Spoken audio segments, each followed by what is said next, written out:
Magandang araw po sa lahat ng ating taga-subaybay dito sa programa natin sa Marinduque News Network. Magandang araw po. Magandang araw at nahingi po kami ng kaunting paumanhin. Medyo nalit po tayo sa programa. Dapat ay kaninang 10 a.m. Nag-adjust po tayo ng isang oras kasi medyo kanina po yung na-burnout. Eksakto po bago mag-adjust. Kaya yung setup po natin, eksakto naman po. At least natuloy po tayo ngayong araw na ito. Muli po, welcome po sa ating programa, ang Kalutang ng Pulisya sa Marinduque. Sa pamamagitan po ng ating programa ay malaya nating naipapahayag at naiulat sa ating mga mamamayan, sa ating mga kababayan, ang mga gawain at accomplishment ng ating kapulisan dito sa atin sa lalawigan ng Marinduque. Bago ako magpatuloy, nais ko po munang bumati ng isang magandang araw sa lahat ng taga-subaybay ng Kalutang ng Pulisya sa Marinduque. Siyempre po, lalo-lalo na sa aming pong pinuno ng Philippine National Police, Police General Romel Francisco D. Marvel. Sir, magandang araw po. At sa aming pong Regional Director, Police Brigadier General Roger R. Quesada. Sir, magandang araw po. At siyempre po sa aming Provincial Director na very supportive, Police Colonel Arthur A. Salida. Sir, magandang araw po. Sa aming pong Deputy Provincial Director for Administration, Police Lieutenant Colonel Kent Juan T. Quintana. Magandang araw po. Sa aming pong Deputy Provincial Director for Operation, Police Lieutenant Colonel Christopher Tilian. Magandang araw po. At syempre po sa aking mga kasamang Provincial Staff Officer po ng Marinduque Police Provincial Office. Nandiyan po si Police Lieutenant Colonel Marlon Hernandez ng Provincial Investigation and Detective Management Unit. At kay Police Lieutenant Colonel Randall M. Sabdula ng PARMU ng Provincial Administrative and Resource Management Unit. Kay Police Lieutenant Colonel Elden D. Lopez, ang Chief ng Police Provincial Intelligence Unit. Kay Police Major Carleto Valdez ng Provincial Operation and Management Unit. At sa bagong kapo-promote, binabati din natin ngayon si Police Lieutenant Colonel Chupilo Awingan ng Plans and Program Unit ng Marinduque PPO. At siyempre, congratulations sa iyong promotion ngayon. Yun, kasalukuyan ngayong araw din po. Schedule lang kanyang donning of rank. Kay Police Major Aldrin Mutya ng Logistics and Finance. At sa mga iba pang staff officer ng Marinduque Police Provincial Office, magandang araw po sa ating lahat, sa mga kasamahan natin dyan. At syempre po sa aking mga kasama sa opisina ng Provincial Community Affairs and Development Unit, yung PICADU. Nandiyan po ang aming Chief Clerk, si Police Executive Master Sergeant Ana Lariano, si Police Chief Master Sergeant Milan Bacomo, Police Master Sergeant Eugene Malco, Police Master Sergeant Franklin Orilla, Police Staff Sergeant Ariel Mandak, Police Corporal John Francilin Taraji, Police Corporal Jomar Ribali, Patrolman Jenebel Abilio, Patrolman Mary Joy Aliwalas, Patrolman Regine Aisel Hernandez, yan, mga bago namin kasama sa opisina, Patrolman Annabel Alday, at ang aming INUP, Roselo Salvacion, Street, yan, mga kasama ko po. At syempre po, ang inyong likod, Police Lieutenant Colonel Elmer Lontok Manalo po ng kasalukuyang pong Chief ng Provincial Community Affairs and Development Unit ng Marinduque Police Provincial Office, ay bumabati ng isang magandang araw. Ngayong araw po, makakasama natin mula po sa Gasan Municipal Police Station, ang isa nating kasama din sa Community Affairs and Development Unit ng Gasan at saka Mugpug Municipal Police Station. Sa Gasan, pinakikilala ko po ang ating mga kasama po ngayong umaga, ngayong araw, si Patrolman Mona Pay Aranda. Mona, bumati ka muna at lalo-lalo sa ating mga kababayan sa bayan ng Gasan. Ayan po, isang pagbati ng magandang umaga sa lalawigan ng Marinduque, lalo na po sa aming bayan ng Gasan. Ganun din po sa minamahal nating Provincial Director na si Police Colonel Arthur Angsuban Salida, sir. Good morning po. At sa mga staff officers ng Marinduque Police Provincial Office, sa ating program host na si Sir Lieutenant Colonel Elmer L. Manalo ng Marinduque Police Provincial Office. Isang magandang umaga po.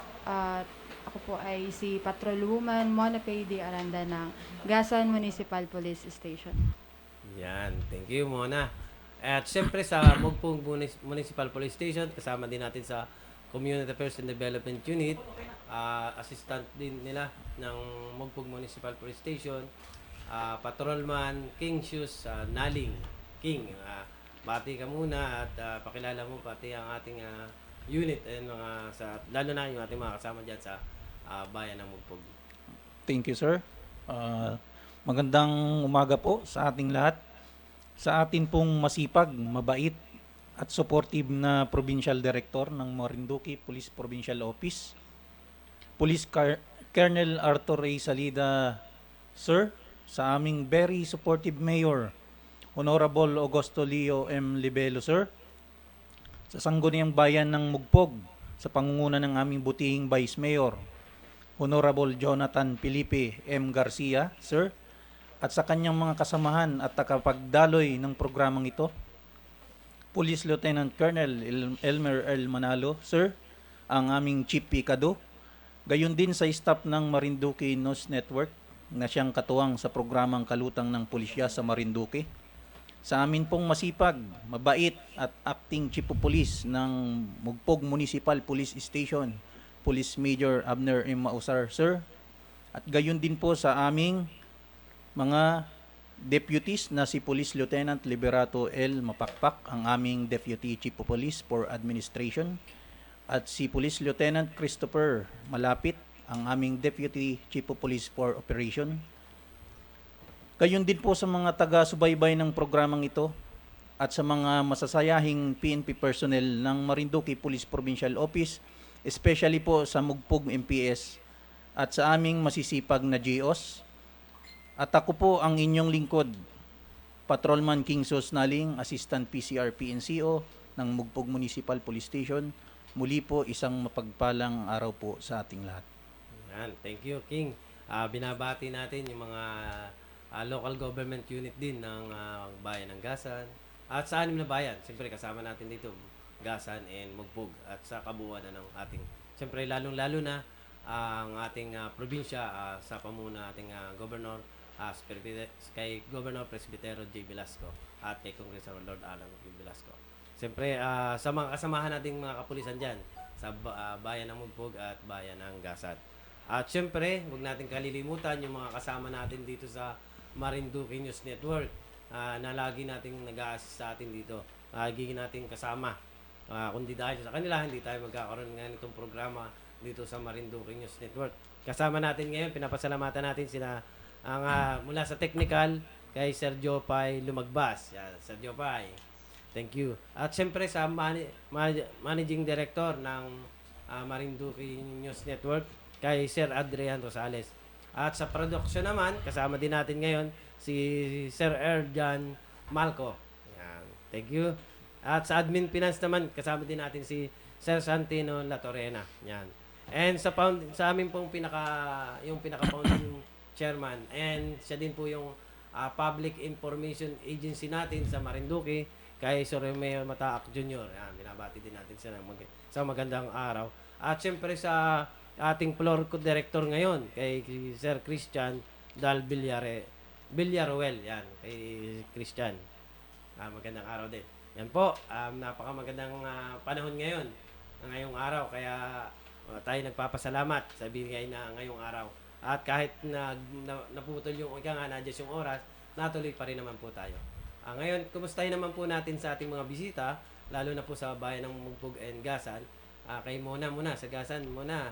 Kumusta naman ang bayan ng Gasan, lalo na siyempre ngayon, medyo nasa bakasyon naman ang mga estudyante ngayon. Kumusta naman ang sitwasyon natin ngayon sa bayan ng Gasan?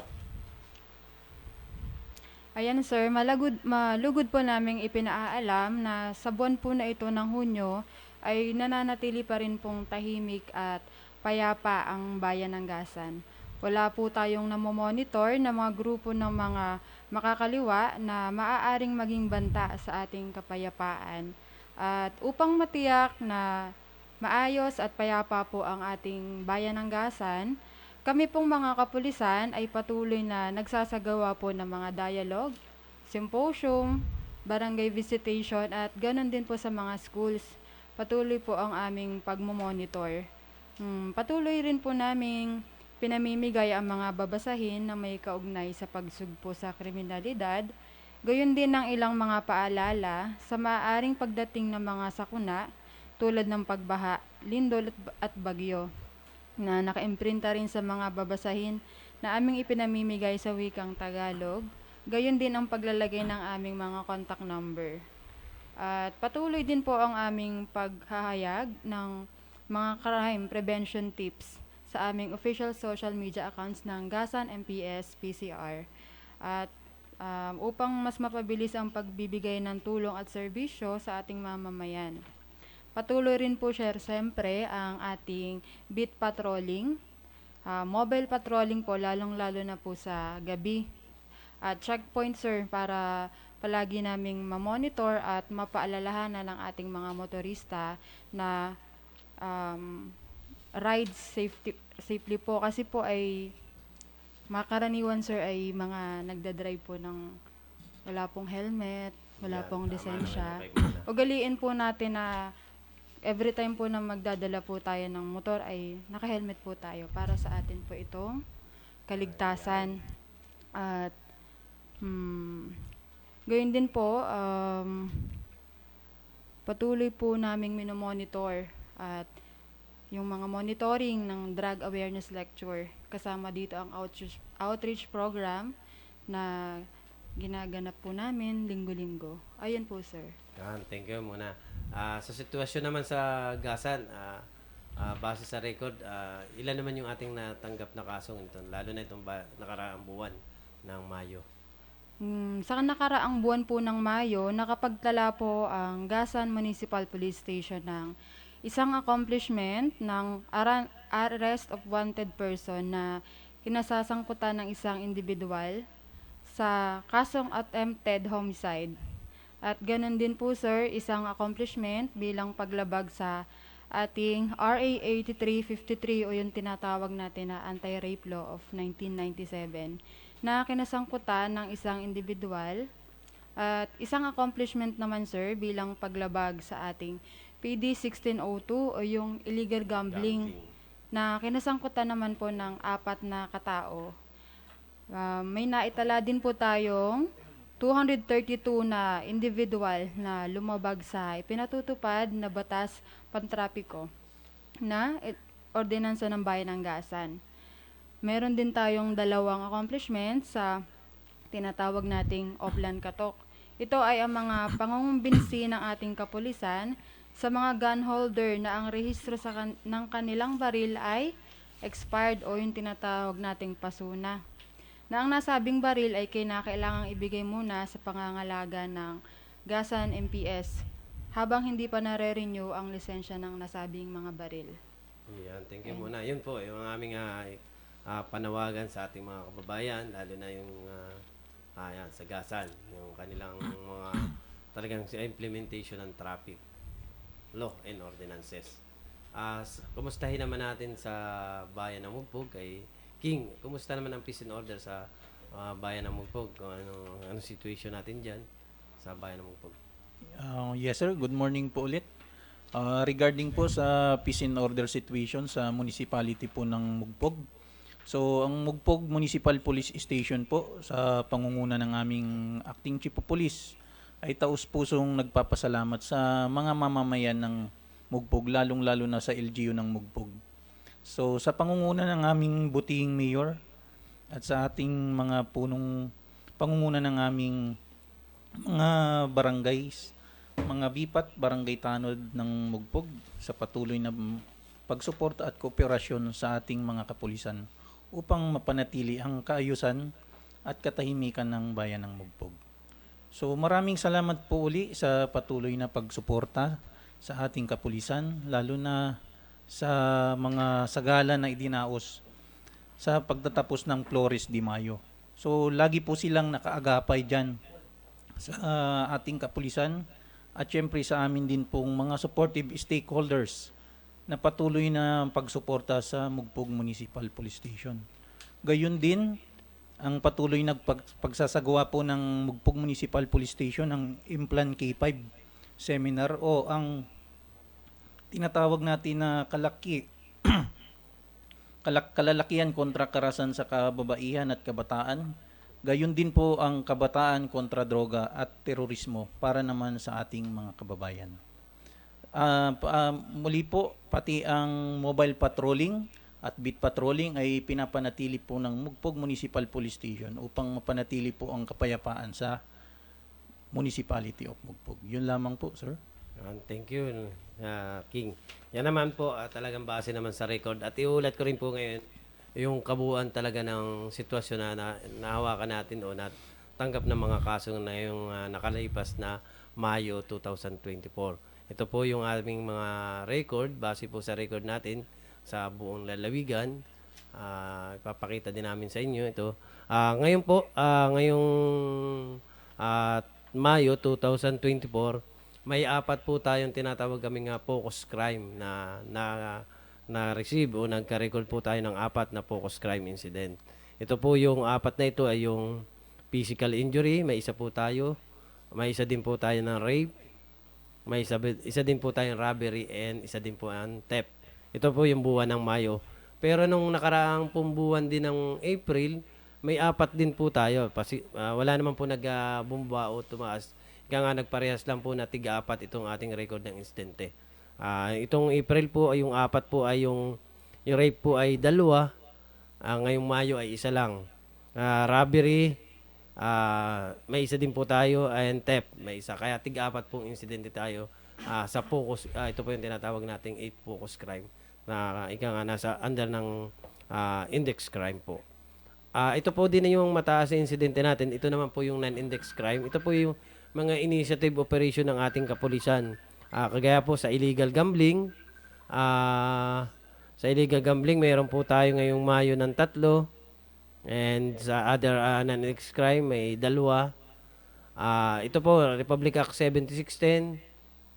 Nung Abril, may 3. Ngayon naman po Mayo ay wala. Then, itong illegal drugs, yan, meron po tayo nitong Mayo. Republic Act ng Bausi, 9262. Nung April, may 1. Kaya sa mga other special law, nung April po ay may 5, ngayong Mayo naman po ay 1. Kaya base sa record sa kabuuan po ay nung April ay may 17, ngayong Mayo ay 11. Kaya bumaba po ng 6. Yan po.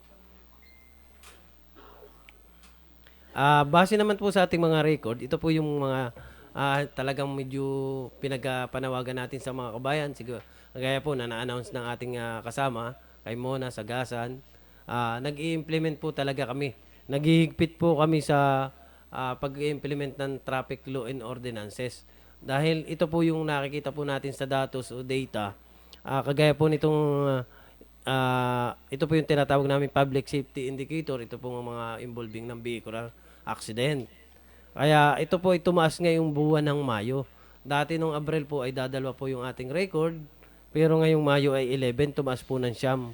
At ito pong 9 na ito pong 11 na ito ay yung reckless imprudence resulting to damage to property na may 7. At may reckless imprudence resulting physical injury na may 4. Kaya 11 po yung record natin. Compared naman nung nakaraan na 2 lang po nung Abril. Kaya yun po ang aming panawagan. Talagang tumataas po lang po ang ating insidente ay sa public safety. Yung sa vehicular accident po. Yan. At naiulat din naman po ng aming kasama, gaya po nitong mga ito, sa aking mga kasama po ngayon, bayan ng Magbug at bayan ng Gasan, sa accomplishment po naman ng ating kapulisan, meron naman po kaming mga, itong nakaraang buwan, may isa po kaming surrender firearm. Yan, deposited, kept for safekeeping.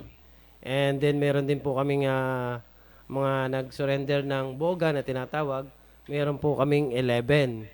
Ito yung 2 po sa Binavista, 3 sa Gasan, 2 sa Mugpog, 3 sa Santa Cruz, and 3 sa Torrijos. Yan po yung aming kampanya dito naman sa kampanya po natin sa wanted person, nung nakaraang Mayo po, sa most wanted person po, may isang arrested ang Mugpog.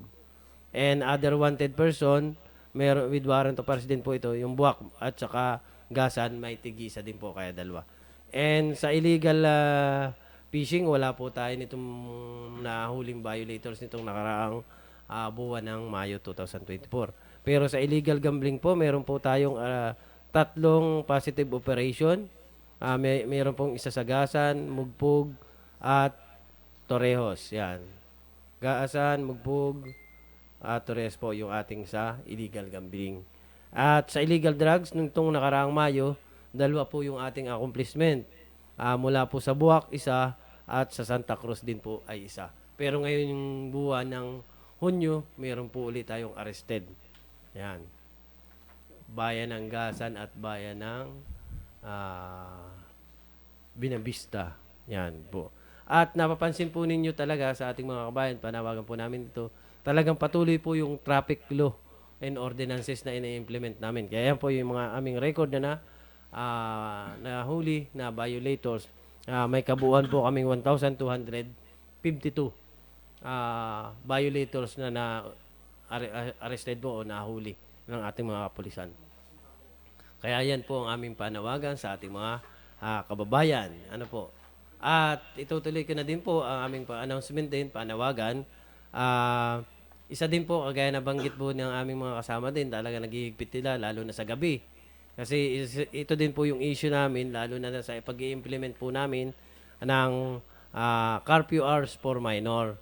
Ito po yun, panawagan namin. Dahil base po dun sa Provincial Ordinance Number 2010 Series 2023, inaatasan po ang ating ang kapulisan, kasama po ang aming PSWDO at ang aming WCPD na-implement. Kaya ito po ang panawagan namin sa ating mga magulangin, yung ating mga anak na kabataan, ngayon lalo na ngayon walang klase. Kung maaari po, ito po yung aming curfew hours. Alas 10 ng gabi hanggang alas 4 po ng umaga o madaling araw. Ayan po. At yan po ay 17 years old and below ang mga pwede po. Kaya, except po, talagang may papakitang kami kasama naman po mga matatanda o magulang. Yan po. At ito po ang yung mga penalties. Possible po, first offense, may multa pong 1,000. Second offense, 3,000. And third offense, 5,000. Kaya ito po, ini-implement po ito ng ating mga kapulisan. Kaya po, tuloy ang pagpapatrol nila sa oras ng yan po, ng curfew hours, 10 p.m. hanggang alas 4 po ng madaling araw o umaga. Reminder din po, binanggit naman po na ating kasama, talagang kami po ay naghihigpit din, lalo na sa pag-ano ng mga lost firearm. Reminder lang po, sa possession of firearm without proper authorization is illegal under Republic Act 10.591. Violator pays severe penalties including imprisonment and fine. Kaya po, magkakaroon din naman po kami ng schedule, yung mga nag-expire pong firearm, magkakaroon po kami ng LTAP caravan sa probinsya. I-announce din po namin agad dito sa programa natin para sa ating mga kababayan. At napansin din po ninyo, talagang although narito ang parusa sa kasong Republic Act 8353 as amended by Republic Act 11648 o yung Anti-Rape Law of 1997. Kasi may, kagaya po nakita niyo sa data, nung April may 2 tayo, tapos nitong May may isa. Kaya ang kaparusahan po sa panggagahasa, ito po ay kaparusahan na meron po tayong reclusion perpetua o 20 taon at 1 araw hanggang 40 taon na pagkabilanggo. Yan po, panawagan po natin. At isa din po naming panawagan namin, dahil ngayon naman po ay napapanahon na ng ang mga tao talaga nakapokus sa social media. Ito isa din naming panawagan. Pakiano lang po sa ating screen para maano po yung sunod. Yun sa kasunod po, isa pa. Yan. Para sa ating mga kababayan po, ito po. Thank you po sa ating mga kasama ngayon dito sa Marinduque News nito kay Sir Jopay. Una po yung ito, kasi focus talaga po tayo ngayon. Madaming nahahak o nabibiktima sa social media, lalo sa mga text. Ayan, mga ano po. Isnabin po ang unknown number at email address. Kasi baka tip number 1 po yan. Baka kung wala po ang number sa inyong contact list o kaya naman ang email address ay kahina-hinala, huwag itong sagutin o replyan kung hindi naman po nyo kilala. Ang tip number 2 po, huwag magpabudol po tayo kasi karamihan po ng mga spam message ay nag-aalok ng mabilis na paraan para yumaman. Huwag po tayo matukso agad, baka sabihin magkakapera tayo, kikita tayo. Alamin po muna natin maigi kasi madami pong halimbawa faking job offer po o yung mga pagkakaperahan. Yan po ang aming panawagan. Tip number 3 din po, huwag pong i-click ang kahina-hinalang mga link. Ito po yung mga link natin sa mga ito po yung ang link na nagtatapos sa .com, .ph, .gov, .at, .edu ay kadalasan po galing sa official na website ng isang organization po.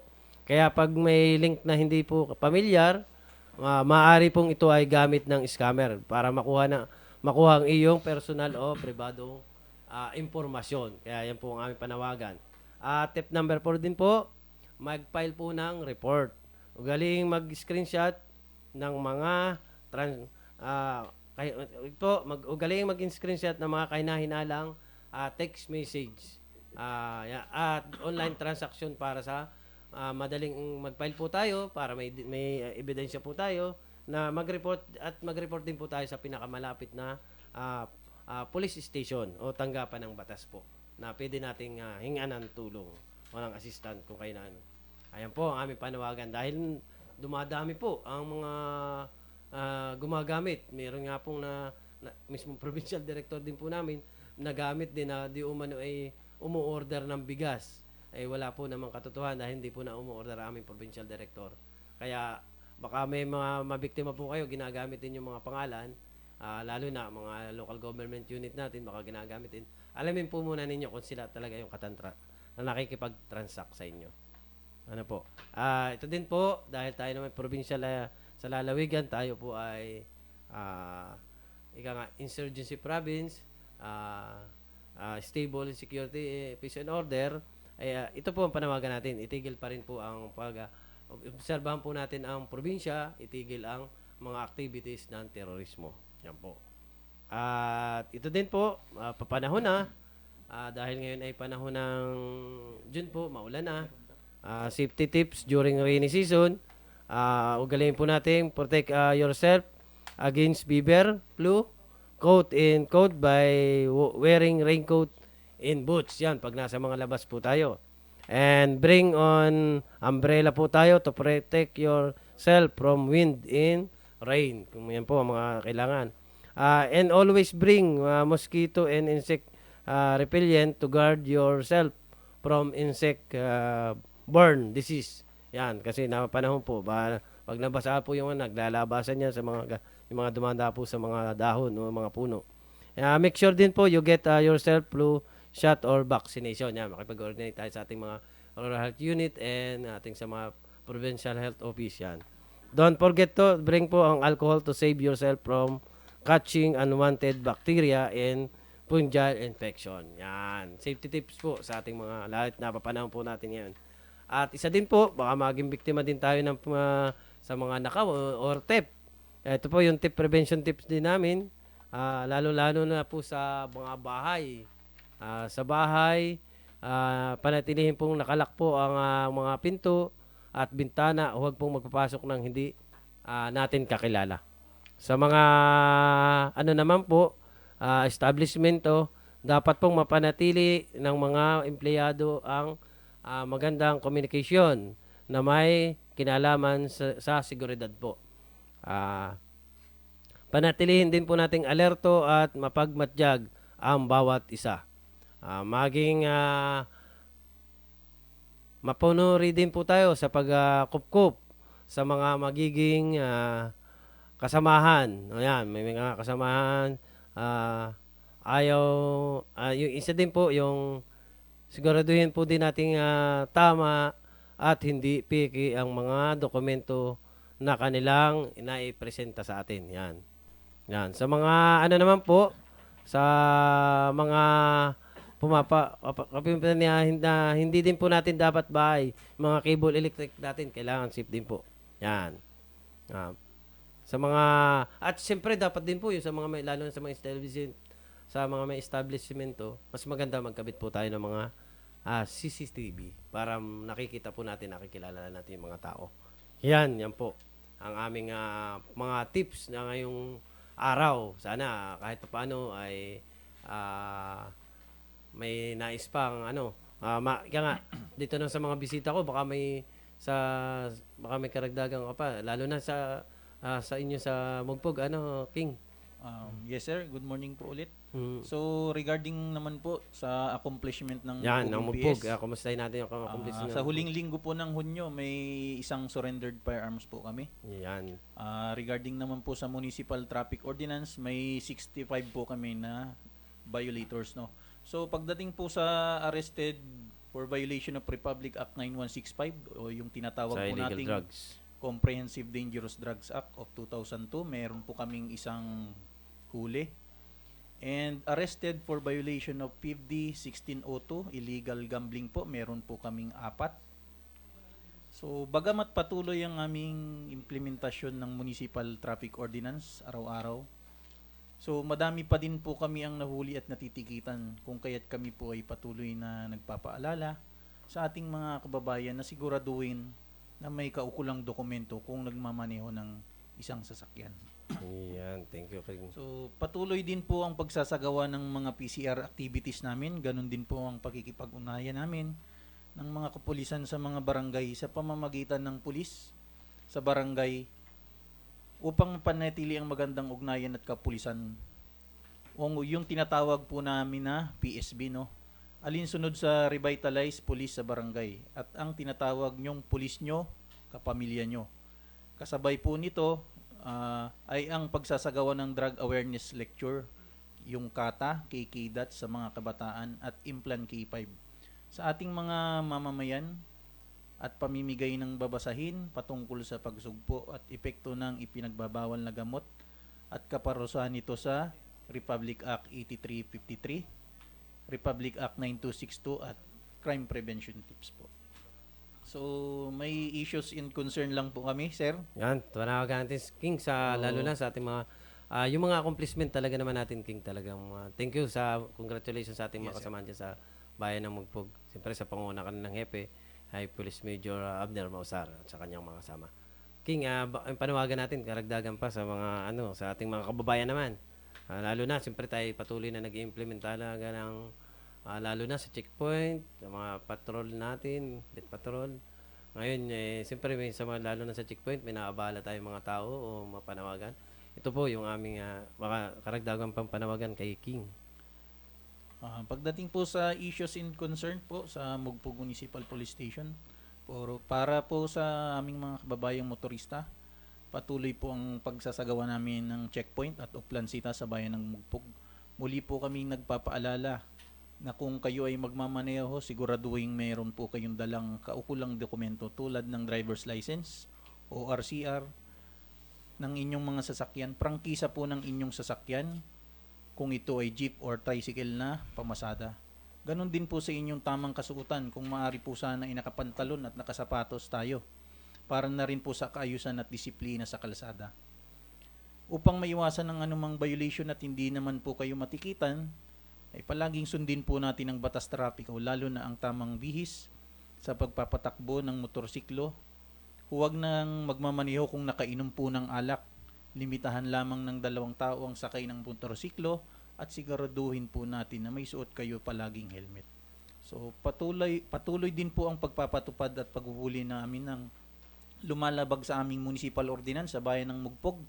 Ito po yung modified mufflers po, pinagbabawal po ito sa bayan ng Mugpog. Sa ngayon po ay napapanahon ang mga nambubudol po sa bayan ng Mugpog. Kung kaya po kami ay nagpapaalala sa ating mga kababayan, lalong-lalo na po sa may mga tindahan, na huwag pong magpapaniwala sa mga taong nagpapakilala na ahente ng isang kumpanya. At paalala din po sa ating mga magulang, amin din pong ipinatutupad ang curfew sa bayan ng Mugpog. Kung kaya't pinapayuhan ng aming mga magulang na huwag pabayaan ang kanilang mga anak na nasa labas pa ng bahay o lansangan pag 10 oras na ng gabi. Ito po ay alinsunod sa Municipal Ordinance number 99-079, nagtatakda ng oras na paglilimayon sa lansangan sa gabi na ang mga kabataang may 17 taong gulang o menor de edad pababa at ang mga tumpak na kaparusahan sa paglabag nito. So, muli po, maraming salamat po sa inyong muli pagbibigay ng oras sa aming programang ito. Makakaasa po kayo na patuloy kaming magbibigay ng sapat at nararapat na serbisyo upang tuloy-tuloy po ang kaayusan at katahimikan sa ating bayan. Maging mapagmatsyag po tayo sa nangyayari sa ating paligid. Kung kayo po ay may mapansin na kakaibang gawain o kahina-hinalang kilos, tao, mga grupo sa paligid, lalo na kung gabi, mangyaring ipagbigay alam agad sa aming mga opisyal ng mga barangay o sa aming himpilan. Tumawag lamang po kayo dito sa aming hotline number 042-332-0613 at ang aming pong isang hotline 0998-598-8507. Muli po, ang aming paalala, ang tagumpay ng kaayusan at katahimikan ay nakasalalay sa ating lahat. Tulungan po natin ang ating mga kapulisan na mapaglingkuran kayo. Maraming salamat po and may God bless us all. Lagi po ninyong tatandaan, sa bagong Pilipinas, ang gusto ng pulis, ligtas ka. Yun. Thank you, King. Yan po. Talagang ang gusto po ng pulis ay ligtas ka. Ang isa din po namin, mapapansin din niyo po sa aming ipinararating sa ating panawagan natin sa mga kababayan, may lalo na po sa curfew hours, mayroon pong ordinansa ng provincial level, pang kabuuan po ng probinsya, pero mayroon din pong na pwedeng i-implement din po yung municipal ordinance naman sa bawat bayan. Mayroon din pong mga naipasa na bawat sangguniang bayan na ordinansa po na na-implement sa kanilang mga area of responsibility. Kaya yan po ang aming panawagan. Kaya lalo na po dyan sa curfew hours. Sa gasan, baka ikaw muna may babatiin. Si Hepe, baka ang mga ating mga kasamahan dyan sa bayan ng Gasan. Kay Mayor, papasalamatan natin sila. Yan, talaga naman sa bayan ng Gasan, isa din po talaga sa napakatahimik muna. Yes, sir. Tunay po na ang bayan ng Gasan ay isa sa napakatahimik na bayan po dito sa Marinduque. At isa pong pagbati sa aming minamahal na mayor, si Captain Rolando Oliver Tolentino. Ganon din po sa aming minamahal na hepe, si Police Captain Roel Rondera Reforma. Good morning po, sir. At pagdating naman po sa accomplishment ngayong buwan ng Hunyo, nakakapagtala po kami ng isa na individual. Nakapagtala kami ng isang accomplishment bilang paglabag sa RA 9175 o yun pong Chainsaw Act of 2002 Yan. na kinasangkutan ito ng dalawang individual at isang individual din sa kasong panghahalay o RA 8353. May naitala din po tayong bilang ng 193 na individual na lumabag ulit sa ipinatutupad na batas pantrapiko ng ordinansa ng ating bayan ng Gasan. Ganun din po, meron tayong dalawang accomplishment na tinatawag nating Oplan Katok. At kami po na kapulisan sa bayan ng Gasan ay patuloy pong magre-remind or magpapaalala po sa ating mamamayan na ugaliin po natin na sumunod po tayo sa batas trapiko. Ito po ay para sa ating kaligtasan at para iwas na rin po na abala, sir, sa Sa ating mga abala po mamayan. natin. At ayun lamang po at marami pong salamat. Thank you muna. Yan po, talagang kami po kung yun din po aming at naabala namin kayo sa mga travel nyo, biyahe nyo, antala. Sa mga checkpoint namin po talagang nag-i-implement po kami ng mga traffic law and ordinances talaga po. Dahil ito po yung dumadaming insidente sa atin sa probinsya. Napakaliit po sa atin sa pag-tinatawag naming index crime o focus crime. Yung 8 focus crime. Talagang pero yung insidente sa daan, yung mga vehicular accident sa public safety, yan po ang hindi nawawala na insidente sa atin, ang mga aksidente. Kaya isa po sa paraan talaga mag-implement po kami. Kasama na po yung iba't ibang agency namin dito sa probinsya na nag-implement din po ng traffic law and ordinances. Yan. At siyempre sa mga insidente po, talagang minsan talaga kagaya po ng rape at saka yung robbery o minimal po pero yun pa rin po ang aming panawagan. Talagang mag-iingat-ingat pa rin po tayo. At isa din po namin pinararating ngayong darating naman ng simula July 1, magsisimula naman yung aming ito yung aming 29 na police community relation month celebration. Kaya at kami po ngayong taon ay may tema na ligtas ka sa bagong Pilipinas. Yan. At sa ating mga kababayan din po, baka may mga concern kayo sa aming mga police station, sa aming mga unit, ito po yung aming mga contact number. Baka may mga concern po kayo na nais na ipanawagan o ihingi ng assistance. Sa amin po, ito po yung hotline number namin ng Marinduque Police Provincial Office, 0998-5985-801. Yan po. At sa Buhak Municipal Police Station naman po, ito po yung hotline number nila, 0998-5985-802. At sa bayan po ng Gasan, 0998-5985-803. At sa bayan po ng Binavista, Municipal 0998-5985-804. Sa Torrijos naman po, 0998-5985-805. At sa Santa Cruz po, 0998-5985-806. And sa Mugpog, 0998-5985-807. At meron din po kaming isang unit ito, Marinduque Provincial Mobile Force Platoon. At ito po yung hotline number nila, 0998-598-8203. Yan po. Sa mga may concern po na nais na panawagan o magbibigay ng assistance, sa ating chat box, mayroong bang tayo concern, Sir Jopay? Meron kaya? Wala naman, po? Hindi ko na rin nabasa yun. So, baka may nabati kay muna. Or may nahingi ng katanungan sa ating programa para bago din po tayo mag-concern or bago tayo mag-closing, wala na po. Okay na po. May katanungan yung ating mga kababayan. Okay po. Sige, thank you po. Thank you. Yun muli. Na ulit tayo sa isang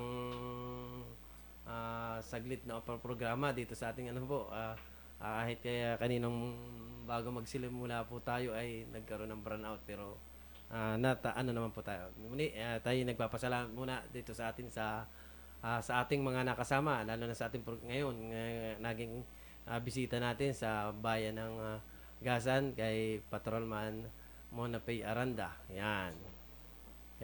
Kay Patrolman King Shoes Naling. Yan, ito po namang mga personal na ito, kasamahan ko po, mga kasamahan namin, counterpart namin sa mga munisipyo, kami sa Community Affairs and Development Unit ng Marinduque Provincial Office. Yan.